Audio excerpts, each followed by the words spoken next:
For 5 years straight, they accidentally forgot my birthday. No calls, no cake, nothing. This time, I brought cake. Anyway, my sister opened the door, looked at me and said, "Sorry, you have the wrong house." Then closed it without another word.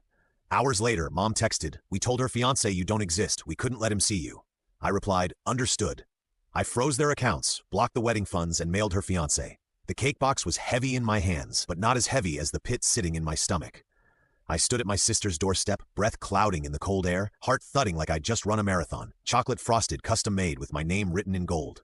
32 candles. A birthday I didn't even want to celebrate anymore, but I brought it anyway, just in case. My palms were sweating. Ridiculous.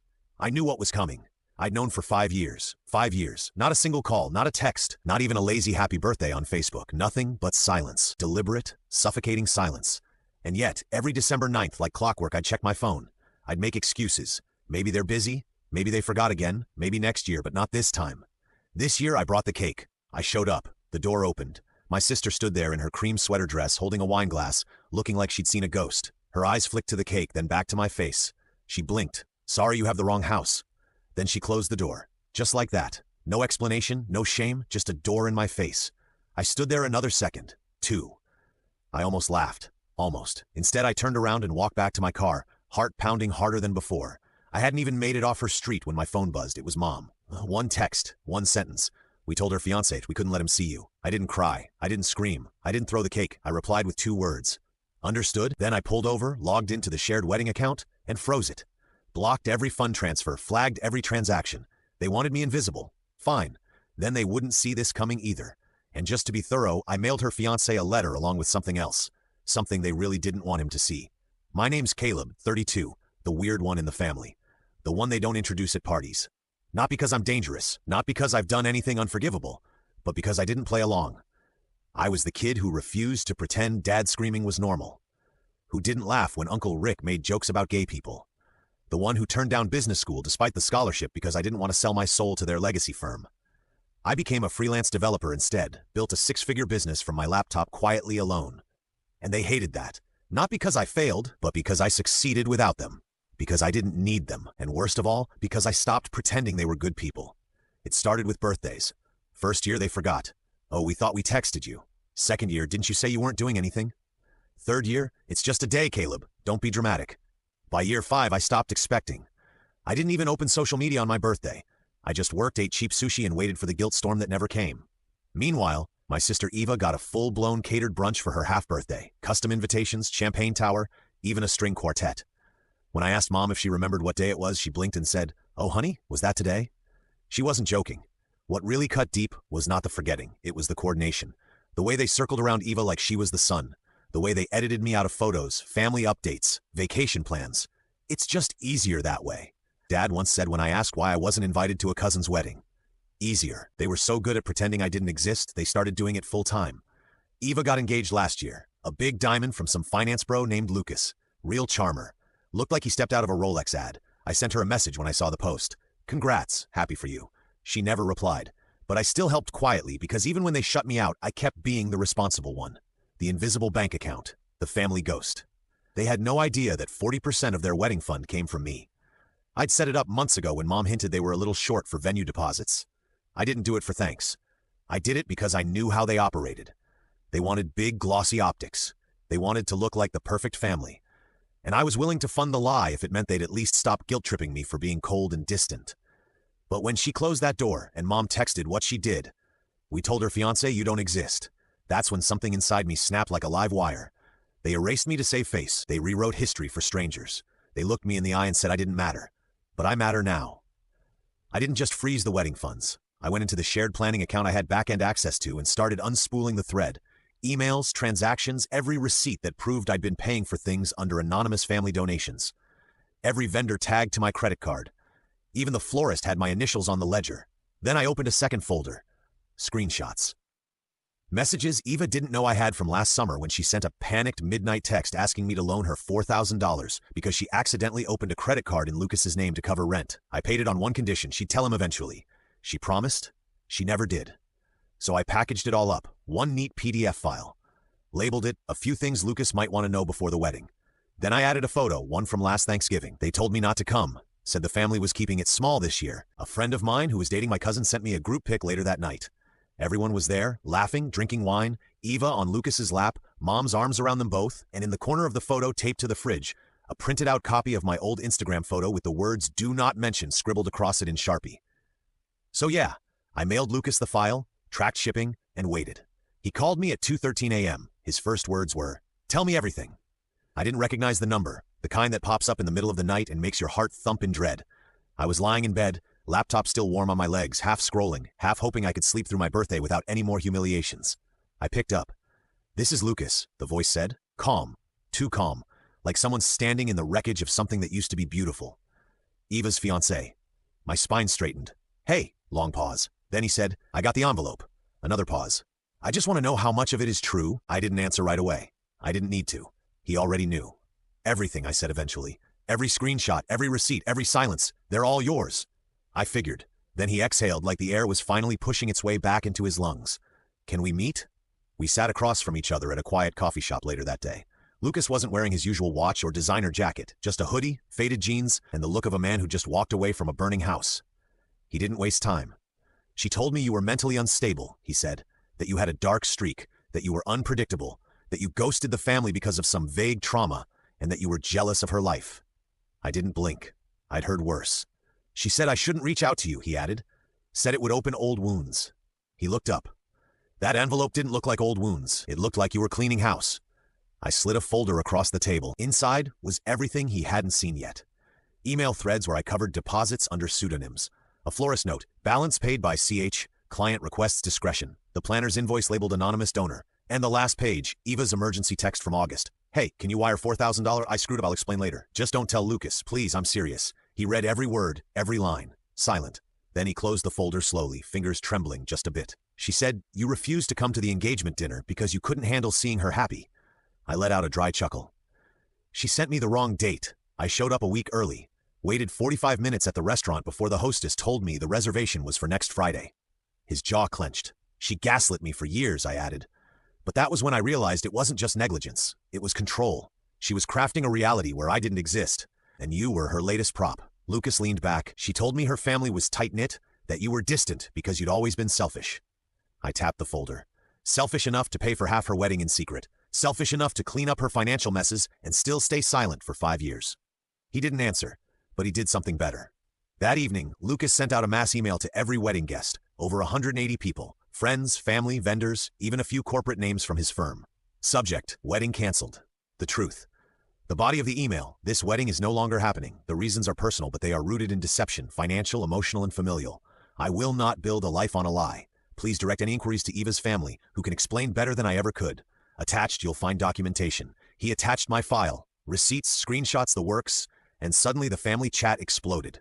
Within hours, I was getting texts from relatives I hadn't spoken to in years. Dude, I had no idea. "Caleb, I'm so sorry, that was messed up. They really told us you just ran off and didn't want contact." I didn't respond to most. Not out of spite, just exhaustion. Then came the calls from Mom, from Eva, even from my aunt. But I didn't answer. Not yet, until my phone lit up again. "Mom, I let it go to voicemail, but then a second time, a third. And then the text came. You didn't have to go this far. You've destroyed us. Are you happy now?" I stared at the screen, then typed, "No, I'm not happy. I'm just free." She replied almost immediately. "We told Eva's fiancé what we had to. We were trying to protect the family. So I sent back one more. You erased me for optics. I exposed you for reality." That's when Dad showed up. I saw him on the security camera of my apartment building outside, pacing, furious, slamming the buzzer. I picked up the intercom. "Caleb, let me in," he barked. "We need to talk." "No," I said calmly. "Your mother is in tears. Eva's not eating. She's humiliated." "I didn't humiliate her. She humiliated herself. You just helped her keep the secret." "You've always been vindictive." "No," I cut in. "I've always been quiet. You just didn't expect me to stop." He slammed his hand on the glass. "You're not part of this family anymore." And I smiled, though he couldn't see it. "Finally," I whispered. He left, and for the first time in a long time I slept through the night. They tried to move on like nothing happened, but I wasn't done yet. After Lucas sent that email, their world didn't just crack. It collapsed. The wedding was canceled. Venue payments non-refundable. Florist blasted them on Instagram for bounced checks. The caterer threatened small claims court. Eva's bridesmaid squad ghosted her so fast it left a digital trail of broken group chats. But that was just the surface, because Lucas, he didn't just walk, he detonated. Turns out he wasn't just some finance bro with a nice jawline. He was connected. His family ran a mid-sized investment firm with fingers in half the wedding vendors' portfolios. When he withdrew, others followed. Within 72 hours, Eva's name became wedding industry kryptonite, and the calls began. "Mom, we need to talk." I didn't reply. "Dad, you've made your point. Come fix this." Fix what? Their fake perfect world, their narcissistic theater production? No thanks. They tried to pivot, told relatives it was all a misunderstanding, that Lucas had overreacted, that I had twisted things. But it was too late. The paper trail spoke louder than their gaslighting ever could. Then came the real fallout. Remember that shared family account they used for wedding funds? I wasn't just an anonymous donor. I was the administrator. I froze access the moment Mom texted. "We told him you don't exist." But now I emptied it, legally. Every dollar I put in, I pulled out. Everything else blocked under financial dispute. Eva tried to claim it was theft, but the bank had receipts. Her name wasn't even on the primary account. The meltdown was biblical. They lost over $18,000, couldn't pay the decorator, had to refund guests who'd prepaid for destination arrangements. And still they blamed me. Mom texted, "You're being cruel. Eva is heartbroken." I replied, "Heartbroken people apologize." She sent a cease and desist letter. Yep. Eva tried to sue me for defamation. Her fiancé left her, her vendors blacklisted her. But apparently I was the villain for telling the truth. The letter was laughable. My lawyer, a friend from college who owed me a favor, read it, laughed, and replied with a forward response, "Bring it, we're ready." She didn't. But you know who did contact me? Lucas's mother. She sent a handwritten letter on real stationery, thanking me. She said she'd always suspected something was off, but didn't know the depth of the lies until she read my file. Said I'd spared their family years of disaster. She also sent me a check, not a symbolic one, an actual check, for $10,000. "A gesture of respect," she wrote. "Not charity, just a recognition that you didn't owe anyone a single thing and you still gave." I didn't cash it, but I framed it. As for my family, things unraveled fast. Dad lost a contract with one of Lucas's associates. Turns out bad PR isn't great for business. His trusted circle of friends started distancing themselves. Mom tried to rebuild her community image, but it's hard when half your bridge group has seen screenshots of you lying to your son for 5 years. And Eva crumbled. She posted a breakup announcement on social media with all the usual fluff. Sometimes people grow apart. It just wasn't the right time, sending love to everyone. The comments were brutal. Someone posted, "Sis, he left you because your family lied about having a brother." Another wrote, "Where's the cake though?" And then there was the Reddit thread. Yep, someone leaked the story to a relationship subreddit. It blew up. Over 20,000 upvotes. People called it the ultimate sibling revenge. One commenter wrote, "This is what happens when the family scapegoat stops playing nice." But here's the best part. A month after the explosion, I got a knock at my door. It was Eva. No makeup, eyes puffy, shoulders hunched, holding a Tupperware container. "Mom made cake," she said. I raised an eyebrow. She added, "We owe you one. Thought maybe we could talk." I didn't say anything. She said, "I messed up. I believed them about you, about everything. I thought you were just angry for no reason." Her eyes filled with tears. "I let them erase you and you still paid for my wedding." I looked at the container. Carrot cake, my least favorite. "I don't want the cake," I said. "I want the apology, and I want you to mean it." She nodded, shaky. "I'm sorry." I believed her, but I didn't let her in. "Come back when you know how to build a relationship that isn't based on hiding me." Then I closed the door, gently, not like she did to me. Later that night, I tossed the cake in the trash and poured myself a drink, not to celebrate, but to exhale. Because for the first time in years, I wasn't angry. I wasn't wounded. I wasn't the invisible one standing at the edge of family photos. I was free. It's been 7 months. 7 months since I stood on Eva's porch holding a birthday cake I baked myself and got told I had the wrong house. 7 months since my own mother texted that I didn't exist. 7 months since I erased my guilt the same way they tried to erase me. People always say revenge is bittersweet. I disagree. It was clean, necessary, like pulling glass out of a wound after letting it fester for years. You don't cry about the pain, you're just relieved the poison's out. My family doesn't talk about me anymore. Not publicly. I know because a mutual friend from college told me they ran into Dad at a fundraiser. Someone asked about his kids, and he mentioned only one. My daughter Eva. She's taking time to heal. No mention of me, as usual. But that's fine, because I don't need their lies to prop up my truth anymore. I moved cities, bought a small 2-bedroom house in the mountains. Remote, peaceful, no banners, no staged brunches, no whispering at the dinner table. Just me, my work, my dog, a rescued mutt named Java, and silence I chose. And in that silence I found clarity. I don't regret anything. Not the files I sent, not the funds I froze, not the truths I forced out of their closets like skeletons with teeth. If anything, I regret waiting as long as I did. You see, I spent years trying to earn something that should have been unconditional. Love, respect, recognition. I kept showing up to birthdays, to funerals, to Sunday dinners, hoping that one day they'd remember I was part of them. But I wasn't.